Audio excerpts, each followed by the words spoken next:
어느 고승이 바닷가에 나가면 항상 물새들이 고승의 어깨에도 앉고 막 머리에도 앉고 마치 친한 친구처럼 서로 막 교류를 해. 그걸 이제 그 마을이 어떤 소년이 지켜봐. 그래가지고 어느 날 스님께 부탁을 하지. 스님, 새 한 마리만 좀 잡아주세요. 동무삼아 잘 키워보겠습니다. 그래, 알았다. 한번 잡아보마.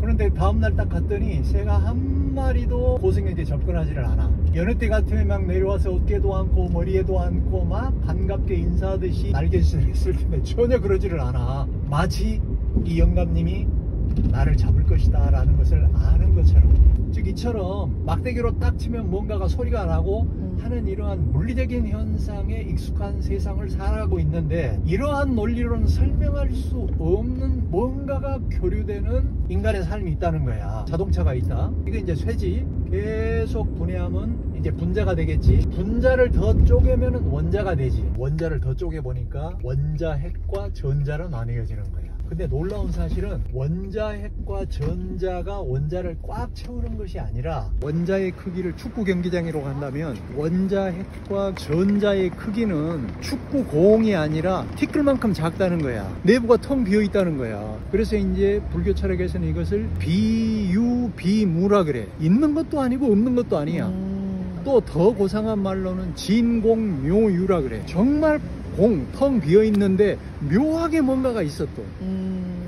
그런데 이것이, 이 현상이 물리학 실험으로도 입증이 돼요. 그것이 바로 세상 사람들이 많이 하고 있는 관찰자 효과야. 즉 봐봐, 지켜보고 있을 때는 입자처럼 행동을 해. 그런데 사람이 보지 않을 때는 다만 에너지로서 지니는 파동처럼, 물질적 특성이 없어지는 것처럼 행동을 해. 그러니까 이를테면 인간 존재나 나무나 혹은 저기 굴러다니는 심지어 무생물인 자동차하고도 물질의 최종 단계에 가서는 똑같은 조건이라는 거지. 그래서 이제 항상 긍정적인 생각을 해라. 그러면은 모든 주변 생물이나 사물이 궁극적인 실체적 상황에서는 나와 통하기 때문에 그들이 그에 반응해서 함께 길을 가준다는 거야. 아, 나는 못난 사람이다. 나는 실패할 거야. 나는 이번에는 글러싸면, 그런 방향으로 온 세상이 같이 굴러간다는 거지.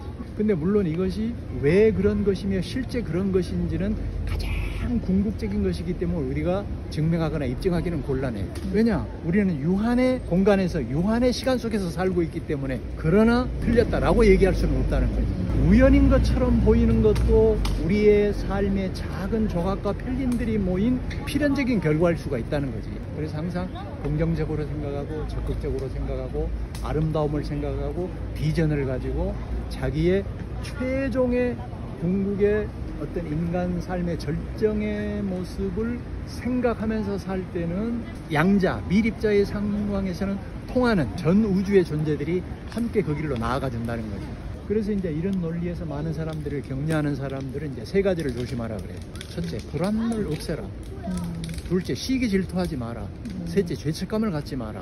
왜냐? 사람이 불안하다는 것은 나는 아직 준비가 안 돼 있습니다 라는 얘기를 하는 거야. 그러지 마라. 왜 스스로를 그렇게 왜소한 존재로 축소시키냐. 그 다음에 시기 질투를 한다는 것은 나는 그 대상이 되는 그 사람보다 많이 부족하다는 것을 자인한다는 거야. 그러지 말라는 거야. 세 번째, 죄책감을 갖지 말라는 거야. 스스로 털어버리라는 거야. 왜? 죄책감을 갖고 있으면 나는 축복받을 자격이 없는 사람임을 자인하는 거라는 거야.